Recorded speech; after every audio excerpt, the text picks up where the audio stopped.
Hello everyone. I guess काहीतरी problem होता त्यामुळे इन्स्टामधनं बाहेर पडलो, लॉग आउट झालं. हॅलो अक्षय, नमस्कार. Hello Vijay. Hello Rishi. Hello Pranit Karande. Hi Sanika. Hello Azharuddin, नमस्कार. सुरेश डेन्मार्क, क्या बात है. अक्षय पेटकर, नमस्कार. Hi awesome. Hello hello hello. Hi Sai. So आज लाईव्ह फायनान्शियल प्लॅनिंग करणार आहे. मला लास्ट वीकमध्ये खूप लोकांचे एस्पेशली डी एम्स आलेले. मी काही व्हिडिओज टाकत होतो की रिअल इस्टेट जर घेणार असाल तर एक आमचं कन्सल्टेशन घ्या आणि त्यानंतर रिअल इस्टेटमध्ये जायचं की नाही हा विचार करा. सो मला बरेच लोकांनी डी एम्स केले की सेकंड रिअल इस्टेट आहे, विकायची आहे, म्युच्युअल फंड्समध्ये इन्व्हेस्ट करायचं आहे. काही लोकांना रिअल इस्टेट विकून पैसे आलेले आणि कळत नव्हतं की दुसरी रिअल इस्टेट करावी का म्युच्युअल फंड्समध्ये इन्व्हेस्ट करायचं आहे. सो त्याच टॉपिकवर आज विचार करत होतो की एक ॲक्च्युली प्रेझेंटेशन घ्यायचं होतं पण काही कारणास्तव घेता नाही आलं. तर दोन गोष्टी आपण डिस्कस करू. एक तर रिअल इस्टेटमध्ये कधी इन्व्हेस्ट केले पाहिजेत, इफ तुम्ही जर प्लॅन करत असाल तर कसा प्लॅन केला पाहिजे, दॅट इज व्हेरी इम्पॉर्टंट. दुसरी गोष्ट, आपण लाईव्ह फायनान्शियल प्लॅनिंग करू. सो कोणाला प्लॅनिंग करायचं आहे, डायरेक्ट माझ्याशी बोलायचं आहे, आपण तसंही प्लॅनिंग करू शकतो, काहीच इश्यू नाही आहे. लेट्स होप एक फ्रुटफुल डिस्कशन होईल आणि त्याच्यातून बरेच लोकांना शिकायला मिळेल. मेजरली मी असं बघतो की लोकांना रिअल इस्टेट तर घ्यायचीच असते, पण कशी घ्यायची, कधी घ्यायची, किती सेव्ह करायचे, काहीच कळत नाही आहे. सो कसं प्लॅन केलं पाहिजे ते एक आपण डिस्कस करू शकतो आणि एक आपण फुल फायनान्शियल प्लॅनिंग करू शकतो. सो कोणाला लाईव्हवर यायचं आहे तुम्ही मला रिक्वेस्ट पाठवा किंवा कमेंट सेक्शनमध्ये लिहून पाठवा. मी तुम्हाला डायरेक्ट लाईव्हवर घेतो. येस.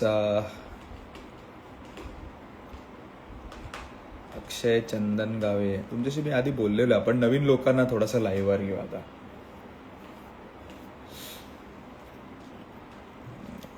काही लोकांना बाहेरच्या देशामधनं इंडियात मूव्ह व्हायचं असतं. अशी लोक पण तुम्हाला समजा काही डाऊट्स आहेत, काय केलं पाहिजे कळत नाही आहे,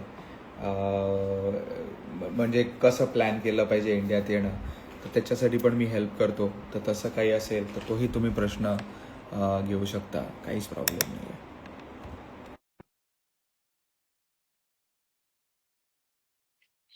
आहे. पहिले पण लाईव्हला घेतलंय. ओके, मी दोघांना रिक्वेस्ट पाठवली आहे की आपण लाईट लावू ना.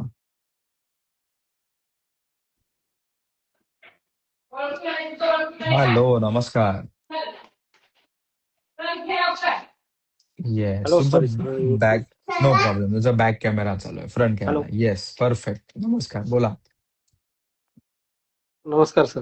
नमस्कार. आपण कमेंट सेक्शन ऑफ करून टाकू. येस, नमस्कार, बोला. सर मी आता मला नेमका टॉपिक माहित नाही, ऐवजी काय विषय चालला होता तुम्ही मला माहित नाही, आम्ही आता जॉईन केलं. तर मी सो हा, तुमचा येस, बोला बोला. मी तुमच्यातर्फे SIP करतोय, आता चालू आहे माझी SIP. Very good. ओके. 2,500 ते 2 फंड होते आपल्याकडे, एक बर, बंद आणि मग काय आपण करता तुम्ही? मी जॉब करतो सर. ओके, कुठे जॉब करता? एअरटेल कंपनीत, एअरटेल मध्ये. भारतीय एअरटेल. ओके, आणि काय सॅलरी आहे, काय एक्सपेन्सेस होतात, काय सेव्हिंग होतं तुमचं? आता आपली 35,000 रुपये सॅलरी आहे. ओके. तर आणि मी सेव्हिंग किती होतं? सेव्हिंग आता मी 10,000ची SIP करतोय सध्या. Very good. ओके. वाईफ पण म्हणजे नोकरी लास्ट, करते? नाही house wife. House house wife. Wife कुठे आहे. राहता तुम्ही? पुणे. पुण्यात राहता. ओके. घर घेतलंय? घर नाही, जागा आहे. ओके. पण म्हणजे घराचा EMI वगैरे असं काही नाहीये ना? नाही काय EMI वगैरे काही नाही. तुमचं वय किती आणि? माझं आता 37. 37. माझ्याच वयाचे आहात. हे आहे मेडिक्लेम वगैरे आहे तुमचं? मेडिक्लेम मेडिक्लेम नाही. Okay. So it is very important. 37 म्हणजे साधारण माझ्याच एजचे आहेत. अरे असं काय झालं? Turn on comment comment comment section on करतो मी. Okay. It is very important to understand की तुम्हाला 2-3 गोष्टी करायच्या आहेत. पहिली गोष्ट म्हणजे एक चांगला मेडिक्लेम घ्यायचा आहे, टर्म इन्शुरन्स घ्यायचा आहे आणि तिसरी गोष्ट तुम्हाला म्युच्युअल फंड्समध्ये इन्व्हेस्ट करायचं आहे. प्रत्येक व्यक्तीला मी नेहमी सांगतो, जे साधारण 5,000 ते 10,000 रुपये एस-आय-पी करतात ना, म्हणजे 10,000 पर्यंत, it is very important to upskill yourself. तुम्ही इन्फ्लुएन्सर्स बघत असाल, ते तुम्हाला रॅन्डम एक्झाम्पल्स देतात की 10,000ची एस-आय-पी तुम्ही 30 वर्ष करा, 25 वर्ष करा, XYZ अमाऊंट होईल. 10,000च्या एस-आय-पीने ना नाही लाईफ पाहणार. हे तुम्ही लक्षात ठेवा. त्याच्याऐवजी 10,000 मधले 3-4 हजार रुपये एस-आय-पी आय मीन अशा फंड मध्ये सेव्ह करा की 12 महिन्याचे तुमचे 40-50 हजार रुपये सेव्ह होतील. त्या 40-50 हजार मध्ये चांगला एक कोर्स करा, स्वतःला अपग्रेड करा. तुम्ही जेव्हा स्वतःला अपग्रेड करता त्या तुमची सॅलरी वाढते. तुमची सॅलरी वाढली की तुमचं सेव्हिंग्ज वाढतं. तुमचे सेव्हिंग्ज वाढलं तर तुम्ही चांगले अमाऊंट इन्व्हेस्ट कराल आणि त्यानंतरच तुमचं फ्युचर होईल. मी असं नाही म्हणणार की 10,000 रुपये एस-आय-पी कमी आहे, पण तुम्हाला एक चांगलं लाईफ जगायचं आहे. तुम्हाला तुमची रिटायरमेंट पण प्लॅन करायची आहे. मुलांच्या शिक्षणासाठी तुम्हाला प्लॅन करायचं आहे. तर थोडी एस-आय-पी 20,000, 25,000, 50,000 ही झालीच पाहिजे. पण त्यासाठी स्वतःला अपस्किल करणं इज व्हेरी इम्पॉर्टंट. ओके. पण चला दुसऱ्यांना आपण लाईव्ह वर घेऊया.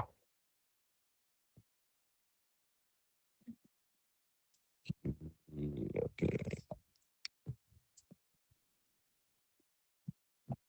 कमेंट सेक्शन मध्ये लिहून पाठवा तुम्ही काय करता, का लाईव्ह वर घेऊ. मला जे कंपेलिंग वाटेल मी त्यांना लाईव्ह वर घेईन. मी आता दोघांना रिक्वेस्ट पाठवली आहे. अ, विशाल लोखंडे, प्रवीण राठोड. ओके. अजून तुम्हाला काही डाऊट्स असतील तुम्ही मला कमेंट सेक्शन मध्ये विचारा. जे काय मला डाऊट्स चांगले वाटतील त्यांना मी लाईव्ह वर घेईन.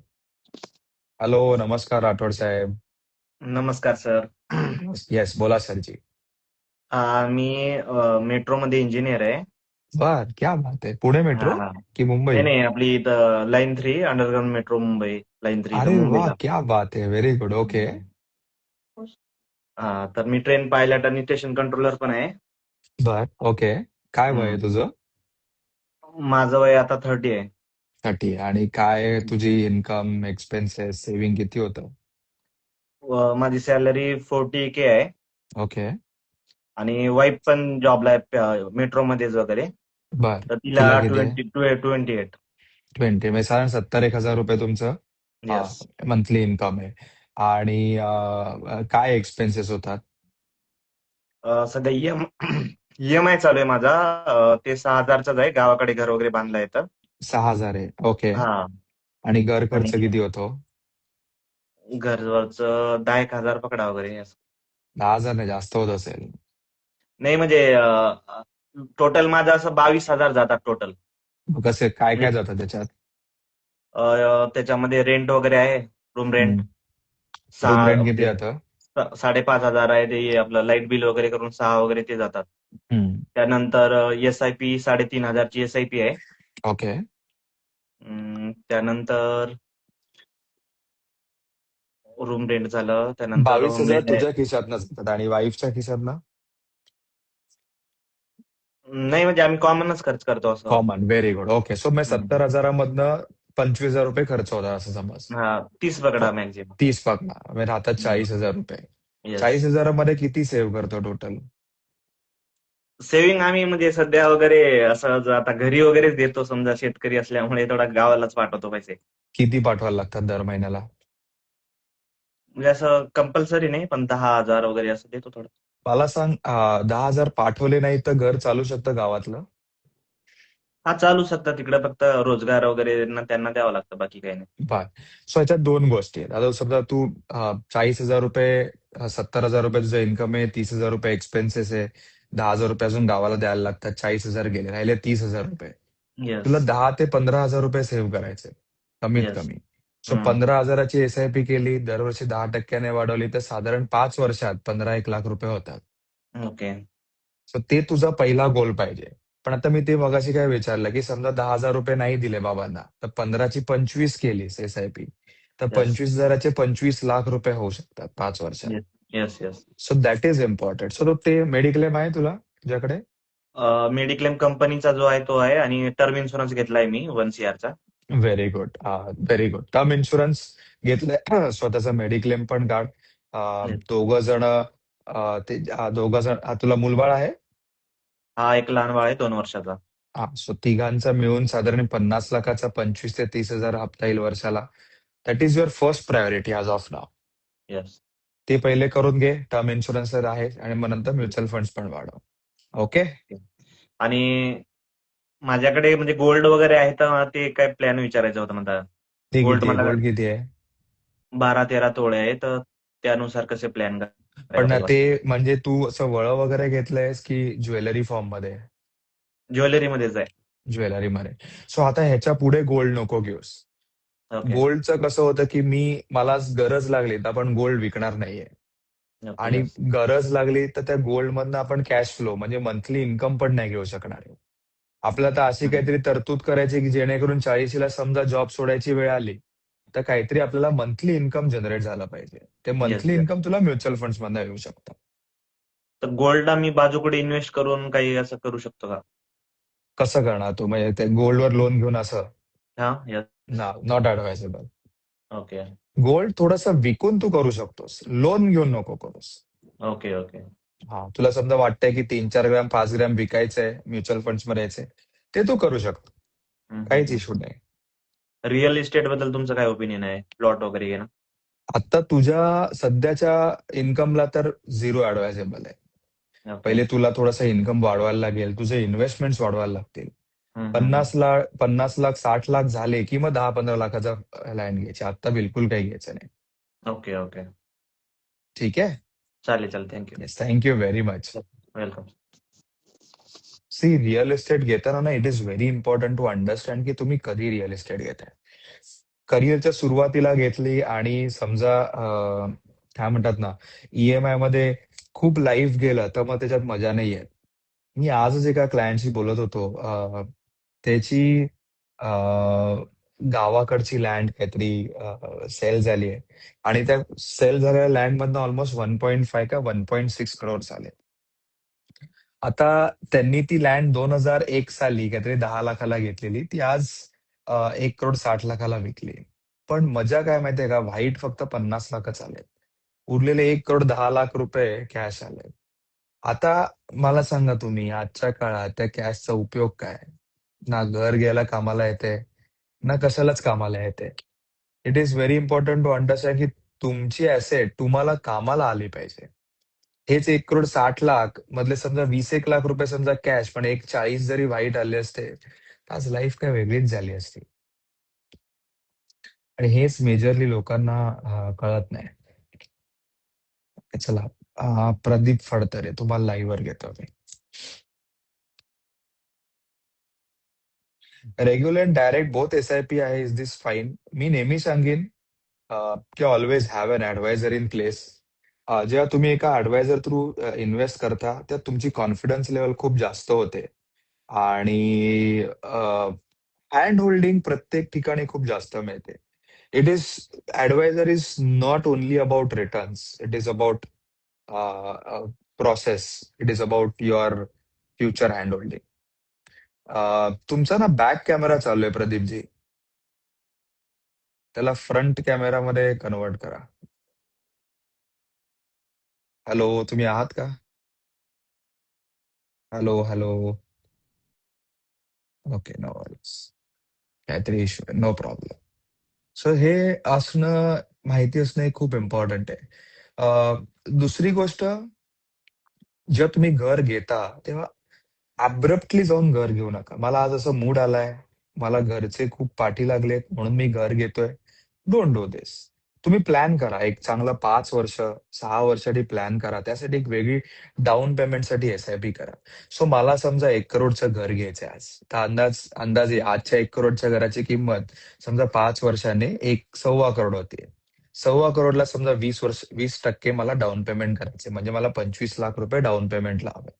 सो 25 लॅक्स डाऊन पेमेंट करण्यासाठी मी आज 25,000ची SIP करेन. त्याला दरवर्षी 10% स्टेप अप करेन. म्हणजे काय होईल की 5 वर्षात माझ्याकडे साधारण 25 लाख रुपये साठतील. ते 25 लाख रुपये मी रिडीम करीन आणि मी फ्लॅट घेईन. लोक काय करतात, आत्ताच जाऊन एकदम फ्लॅट घेतात. त्यांना असं वाटतं यार काय टेन्शन नाही, बिंदास घेऊ, आणि ते त्यांची लाईफ पूर्ण हेल करून टाकतात.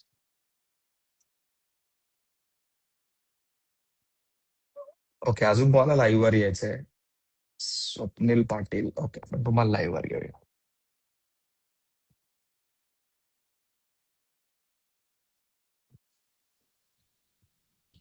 ओके, सो कोणाला कन्सल्टेशन हवा असेल तर तो तुम्हाला खाली कन्सल्टेशन फॉर्मची लिंक दिसेल. तुम्ही कन्सल्टेशन फॉर्म भरा. माझी टीम तुम्हाला कॉल करेल. टीम तुम्हाला सगळं एक्सप्लेन करेल. जर तुम्ही खूप फायनान्शियल स्ट्रेसमध्ये असाल, माझ्याबरोबर तुमचा कॉल होईल आणि मग एक प्लॅन येईल. हॅलो, नमस्कार. नमस्कार सर. येस स्वप्नील, बोल. आपण आधी भेटलेलो आहेत डोंबिवलीच्या ऑफिसमध्ये. लांब घे सॉरी, चेहरा. ते सेमिनारच्या टायमाला. मला चेहरा नाही दिसायचा पूर्ण. ओके ओके ओके, सेमिनारच्या वेळेला आपण भेटलो होतो लास्ट टाइम. बर तर तेव्हा मी ऍक्च्युली तुमच्या मॅडम सोबत पण बोलणं झालं होतं, पण मला त्यावेळेला तेव्हा फंड बाजारमध्ये ते काहीतरी इश्यू येत होता. बर तर मी ओके आज तुमच्या कन्सल्ट फॉर्म भरलेला होता बर थोड्या दिवसापूर्वी. तर मला आजच पुण्यावरनं कॉल आलं होतं. तर मला थोडी एक लमसम अमाऊंट आहे, तर ती मला इन्व्हेस्टमेंट करायची होती. आणि माझं पर्सनल पण मी तेव्हापासून ग्रो मध्ये इन्व्हेस्ट करत होतो. तर मला एक रिव्ह्यू करायचा होता म्युच्युअल फंड माझा. ओके. आणि काय माझा एक करतोस तू? लमसम, मला थोडस मला बॅकग्राऊंड सांग ना तुझं. मी IT इंजिनियर आहे आणि ओके माझा पर ॲनम 5 लाख पर्यंत आहे म्हणजे. ओके ओके आणि तेव्हापासून मी इन्व्हेस्टमेंट करतोय थोडी थोडी. तर ओके. झालंय तो पण पोर्टफोलिओ 6 लाख पर्यंत झालेला आहे. Very good. ओके, आणि आता लमसम कुठून आलेत पैसे? एक लँड सेल झालेली आहे. ओके तर म्हणजे डिवायडेशन करून थोडीफार मला वडिलांनी दिलेली आहे. तर ओके. आपल्याला तर 20 लाख पर्यंत इन्व्हेस्ट करायचे. मग तुला असं नाही वाटलं का की याच्यात घर घ्यावं वगैरे? नाही, घर ऑलरेडी माझ्या वडिलांनी घेतलेलं आहे 20 ओके वर्षापूर्वी. म्हणजे बर 2001च्या पिरियडला घेतलेलं आहे. तर बर त्याचं प्रॉपर्टी अप्रिशिएशन झालंय, आता ते रिडेव्हलपमेंटला पण आलेलं आहे. तर मी बर घर घेण्यासाठी इंटरेस्टेड नाहीये. आणि माझे वडील जेव्हा रिटायर्ड झाले होते, तर थोडेफार त्यांनी एक घर घेतलंय ऍज अ इन्व्हेस्टमेंट. कुठे म्हणजे घेतलंय? इकडेच नवी मुंबई एअरपोर्ट माहिती असेल तुम्हाला. हो हो हो हो. हा, तो तिथेच आता त्याच्या नियरेस्टच आहे, करंजाडे म्हणून. कितीला घेतलं हो करंजाडे? कितीला घेतलंय? तेव्हा मी घेतलेलं 50 लाखाला. कधी घेतलेलं? ते झालं तर 5 वर्ष झाली. आता किती किंमत आहे? आता त्याची 65-70 असणार आहे. काहीच वाढले नाही. हा, ते वाढले नाही, पण ते आता ऍज अ इन्व्हेस्टमेंट म्हणून वडिलांनी एक रिटायरमेंट पर्पज झालं, तर म्हणून ते घेतलं. तर मी मला त्यांना मला मला सांग, तुझा जो रिडेव्हलपमेंटचा फ्लॅट गेलाय, हा, अजून ते गेलं नाही. गेला राहतोय नाही, मी तिथे जाणार याच आहे? घरात. जाणार आहे, बर, पण त्याला टाइम लागणार. 5 to 6 इयर लागणार अजून तरी रिडेव्हलपमेंट. जस्ट असं प्रोसेस चालली आहे जस्ट.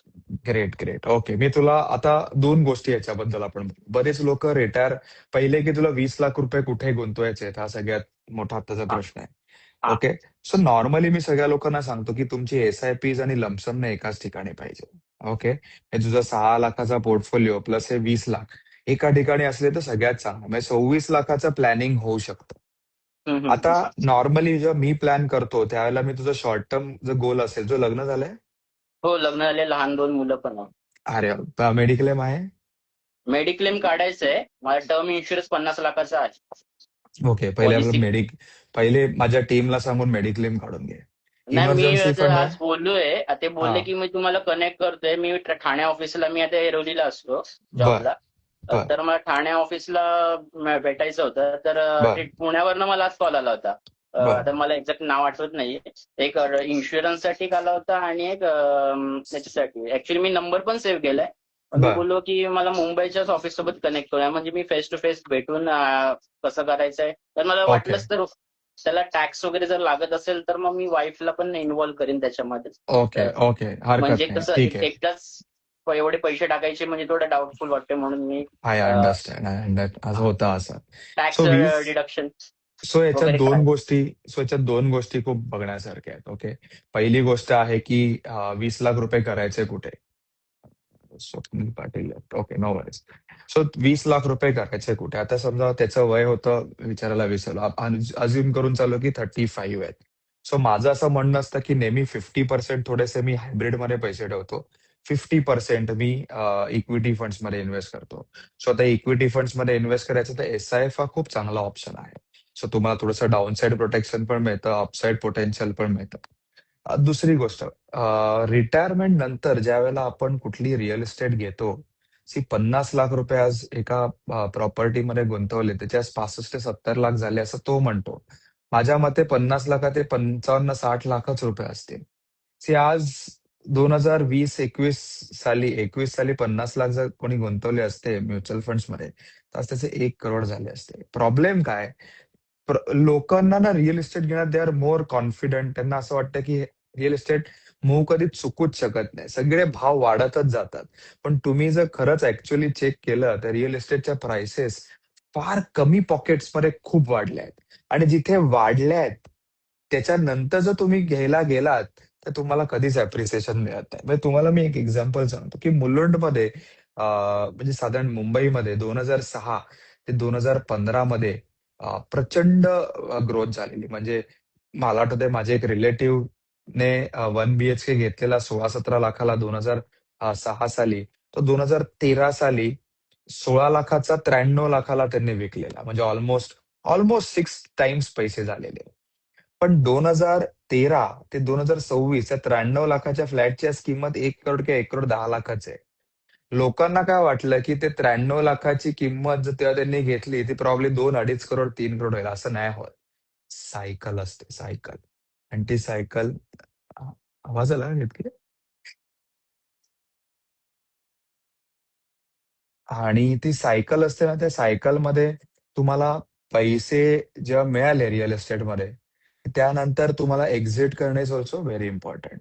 दुसरी गोष्ट, आपण रिअल इस्टेट का घेतोय हे खूप इम्पॉर्टंट आहे. कन्झम्पशनसाठी घेतोय म्हणजे आपण राहणार आहे, की आपण इन्व्हेस्टमेंटसाठी घेतोय, की आपण प्रेस्टिजसाठी घेतोय, ते पण खूप इम्पॉर्टंट आहे.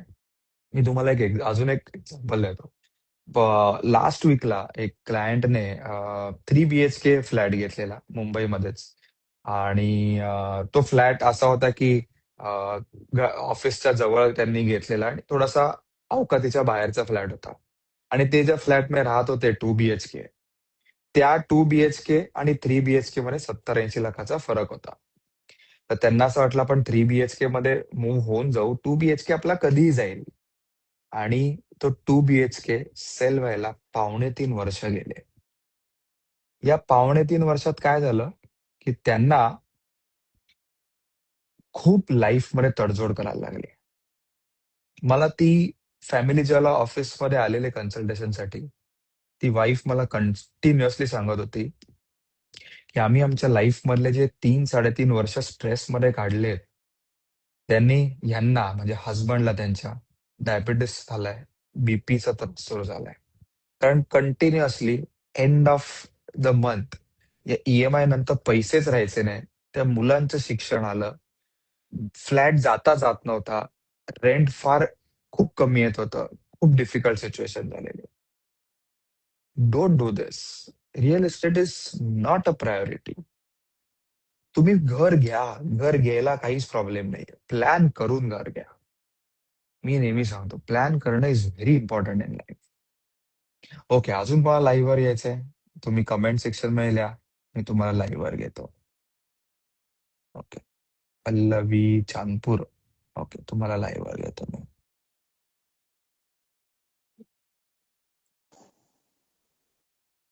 हॅलो, तुमचा बॅक कॅमेरा चालू आहे मॅडम.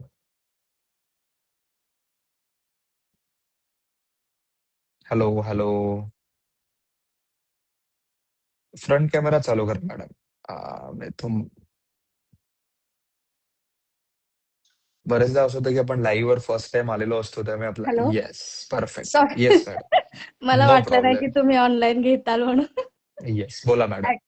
माझं नाव पल्लवी चनपूर आहे, पुण्यावरनं बोलते मी. ऍक्च्युली तुमच्या टीम सोबत कन्सल्ट झालं होतं माझं, गायत्री बर, मॅम सोबत. ओके. मग थोडंसं काय आलं, आता सध्या स्कूलचं हे ते थोडंसं मला डिले झालं. पण म्हणजे मला करायची तर आहेच, काय आहे करायचे दोघं तुम्हाला इन्व्हेस्टमेंट? तुम्हाला SIP लमसम करे आणि SIP टर्म करायचे? प्लॅन काय आहे ते पण मला माहिती घ्यायची होती काय जरा. करता तुम्ही दोघ जण? मी जॉब करते, मिस्टरही जॉब करतात. काय काय जॉब करता? तुमचं मी वय किती आहे? सिव्हिल आणि सिव्हिल लाईन मध्ये आहे. आम्ही अरे वा, दोघंही त्याच्यामध्येच आहोत. ओके. पण ते साईटवर आणि असतात, मी ऑफिसमध्ये असते. ओके, 38 माझं एज आहे. हा, त्यांचं 42 वगैरे आहे आता सध्या. ओके. आणि काय तुमचं इन्कम आहे? काय एक्सपेन्सेस होतात? इन्कम आता मी आता हे नाही सांगणं सांगू कठीण आहे. शकत. बर नाही, बरं आहे फिक्स पण बरं सेव्हिंग प्रॉब्लेम किती होतं? होतं तसं बऱ्यापैकी. पण मी काय केलं माहिती ते गायत्री मॅम पण बोलल्या. मी जसं म्हटलं तसं भिशी जे असतं ते घातलंय मला तुम्ही सोनाराकडे. सांगितलं नाही तर मी तुम्हाला काय सांगू? किती मा बीसी करता? 5,000 10,000ची भिशी करते मी. आणि मुलीच्या किती? नावाने PPF आहे.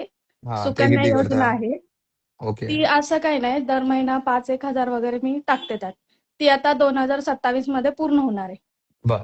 आणि किती महिन्याला सेव्ह किती होतात पैसे? एक 30 एक कमीत सगळं कमी. मिळून कमीत हा, कमी म्हणजे सगळं होतात. बीसी सोडून नाही, सगळं सोडून म्हणजे सोडून सोडून हा, सगळं 30 एक सोडून. हजार. सगळं म्हणजे आणि पूर्ण टोटल खर्च सोडून. आणि आता घर खर्च वगैरे किती होतो?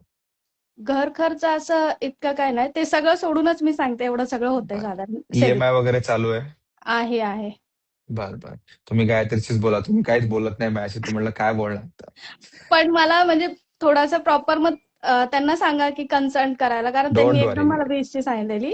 पण हा, टर्म आणि काय ते बाकी सगळ्या गोष्टी पण ती बघा थोडंसं. गायत्री आली आत्ताच, ऑनलाईन आली बघा. कारण का काय होतंय, मिस्टरांना ह्याच्यात थोडंसं भीती वाटते. मग जे सी काय ते. एक एक गोष्ट नेहमी लक्षात ठेवायची की म्युच्युअल फंड सारखं सेफेस्ट प्रोडक्ट कुठेही नाही.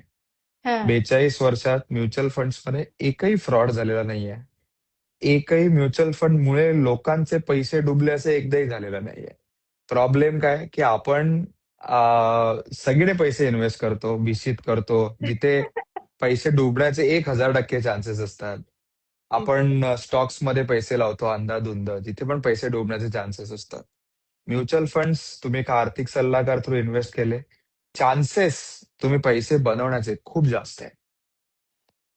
कारण मला थोडं लमसमचं पण करायचं होतं. विचारा तुम्ही गायत्रीला, गायत्री तुम्हाला चांगला सल्ला देईल. डोंट वरी. चालेल, ठीक आहे, चालेल. Okay, thank you. या, थँक्यू थँक्यू. सर. मला तुम्ही सांगितलंच नाही तर मी तुमचं कसं प्लॅनिंग करणार? SWP आणि लमसम मध्ये काय फरक आहे? सो SWP ही स्ट्रॅटेजी आहे, सिस्टमॅटिक विड्रॉल प्लॅन. ज्या वेळेला आपल्याला पेन्शन हवं असतं त्याला आपण SWP म्हणतो. लमसम म्हणजे काय की माझ्याकडे इकठ्ठा पैसे दे, एक रकमी पैसे आहेत, FD आहे. FD मोडून समजा मला पैसे इन्व्हेस्ट करायचे आहेत किंवा लँड विकून आलेत किंवा रिअल इस्टेट जे काही आहे, माझ्याकडे एकत्रित पैसे आलेत, तर त्याला इन्व्हेस्टमेंटला म्हणतात लमसम. ओके. अजून कोणाला ऑनलाईन यायचंय? ओके. अजून कोणाला ऑनलाईन यायचंय? मला कमेंट सेक्शन मध्ये पाठवा. मी तुम्हाला लाईव्ह वर घेतो. किंवा काही डाऊट काय असेल ते पण तुम्ही मला विचारू शकता. मी तुम्हाला का लाईव्ह वर घेऊ हे पण मला पाठवा ना.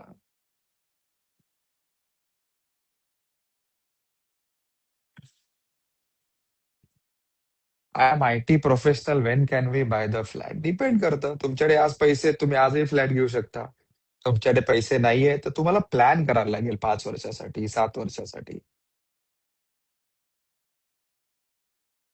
लमसम कसं वर्क करतं? एक लक्षात ठेवा, लमसम असा नाही विचार करायचा आहे की लमसम रिस्की आहे किंवा SIP बेस्ट आहे, SIP रिस्की आहे, लमसम बेस्ट आहे. दोन्ही बेस्ट आहे. माझ्याकडे समजा मी आज माझ्याकडे इन्कम वरच सगळं डिपेंडंट आहे. तर मी त्या इन्कम मधनं SIP करणार आहे. पण माझे बाबा समजा रिटायर झालेत. बाबांचं तर ऍक्टिव्ह इन्कम नाहीये. बाबांकडे रिटायरमेंट पैसे आलेत. तर बाबा लमसम पैसे इन्व्हेस्ट करणार आहे. सो डिपेंड करतं की तुम्हाला तुमची नीड काय. म्युच्युअल फंड हे प्रॉडक्ट ना कस्टमाइज्ड आहे. तुम्ही जोपर्यंत कस्टमाइज अप्रोच ठेवत नाही तोपर्यंत तुम्हाला रिटर्न्स मिळणार नाही. आपल्याकडे प्रॉब्लेम काय होतो, आपण लोकांचे रिटर्न्स बघून आपण इन्व्हेस्ट करायला जातो आणि सगळ्यात जास्त मार खातो. Hello Shubh Kadam, I am a very big fan of you. मी तुझं चॅनल बघत असतो. डिफरन्स बिटवीन सीएजीआर आणि आयआरआर. सो नॉर्मली ज्यावेळेला आपण इन्स्टॉलमेंट्स मध्ये पैसे इन्व्हेस्ट करतो तेव्हा त्याला आयआरआर म्हणतात. सीएजीआर इज नॉर्मली जे आपण लमसम करतो त्याला आपण सीएजीआर म्हणतो.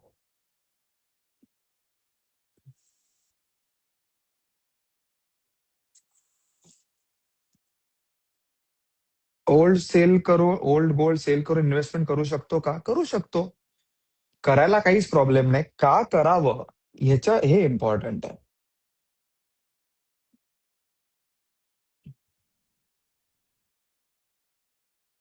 तुम्हाला माझं कन्सल्टेशन हवं असेल ना तर माझं खाली कन्सल्टेशन फॉर्म आहे. फॉर्म भरा. माझी टीम तुम्हाला कॉल करेल. डोंट वरी. माझं कन्सल्टेशन कम्प्लिटली फ्री आहे. पण अशा माइंडसेटने करा की आम्ही काय म्हणतात ना की तुम्ही आम्हाला सगळ्या गोष्टी सांगाल. दुसरी गोष्ट you are comfortable with regular funds. तुम्ही माझ्याकडनं सल्ला घेणार, तुम्ही बाहेर जाऊन इन्व्हेस्ट करणार. Don't do that.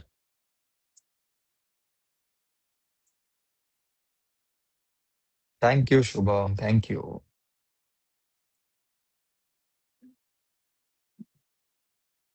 ओके, आपण प्रसाद 897 तुला लाईव्ह वर घेऊ.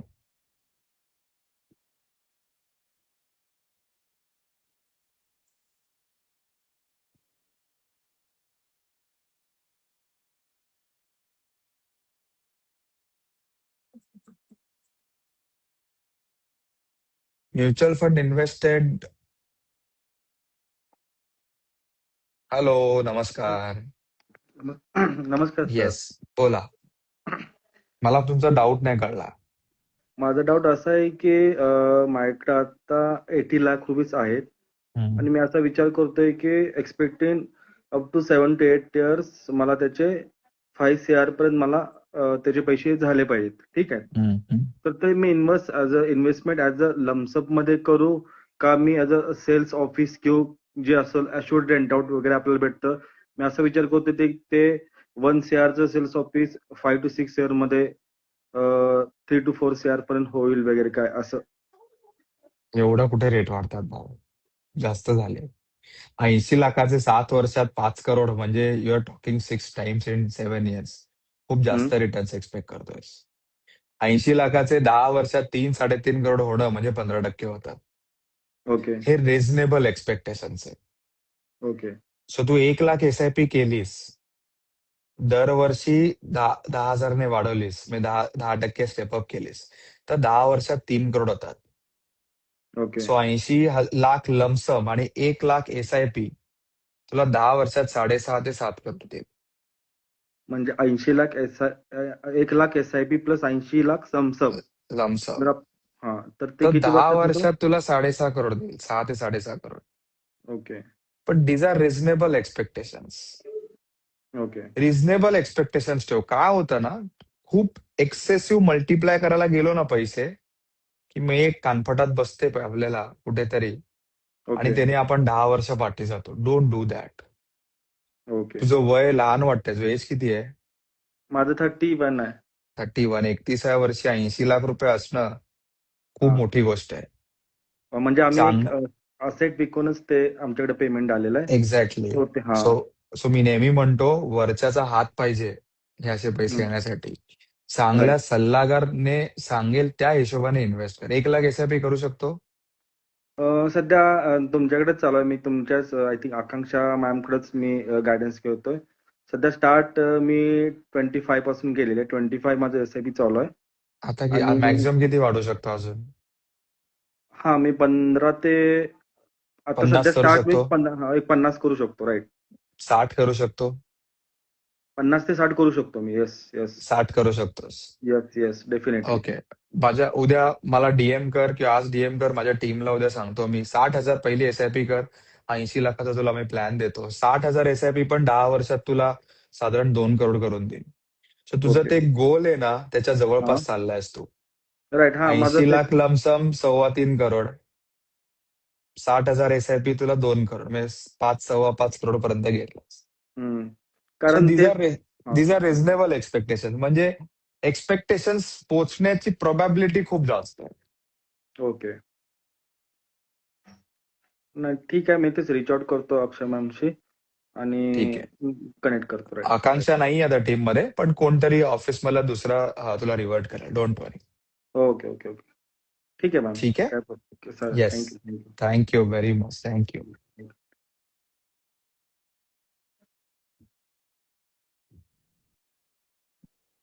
मी नेहमी सांगतो, मराठी माणूस 2 प्रकारे इन्व्हेस्ट करतो. एक तर तो एफडी मध्ये इन्व्हेस्ट करतो, जिथे रिस्कच नसते.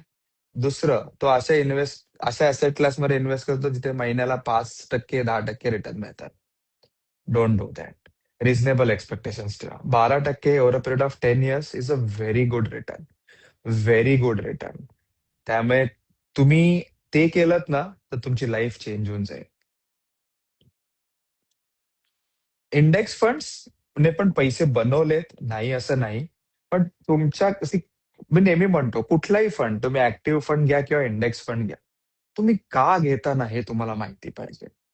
तुम्हाला माहितीच नसेल ना का घेता, तर त्याच्यात काहीच तुम्ही करू नाही शकत.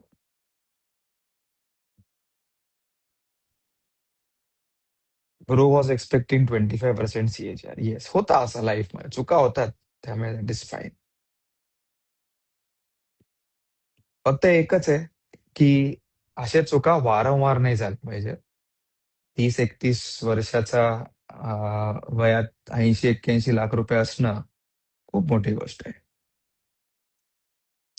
काजल म्हणते Tata digital is getting down by down. So okay, so मी 1.5 वर्षापूर्वी टाटा डिजिटल एक फंड घेतलेला.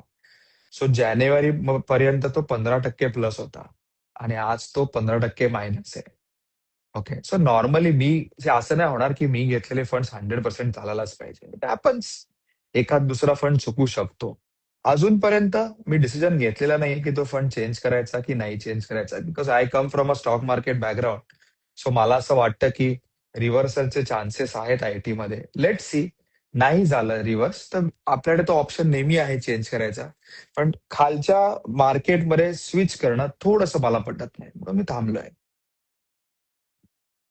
प्रशांत जागीरदार, डिपेंड करतं. आज मार्केट असं आहे की मी एसटीपी करणार नाही. आजचं मार्केट असं आहे की मी ऍसेट अलोकेशन करीन आणि वन टाइम इन्व्हेस्ट करीन. Why don't you upload your analysis? Me stock markets करणं 2023लाच बंद केलंय. I am happy with mutual funds.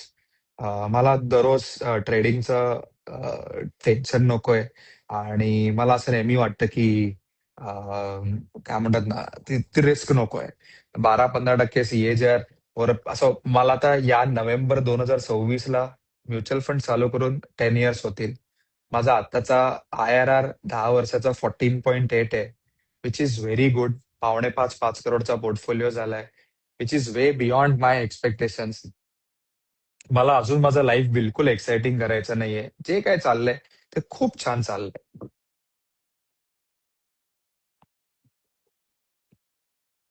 Okay, आता अजून एक लास्ट लोकांना मी लाईव्हवर घेईन.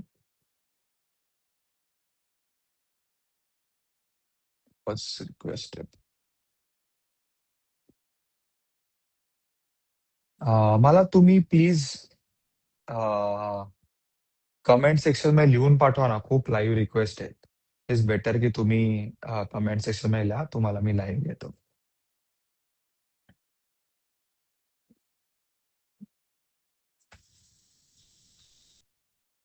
Stock portfolio having 100% return.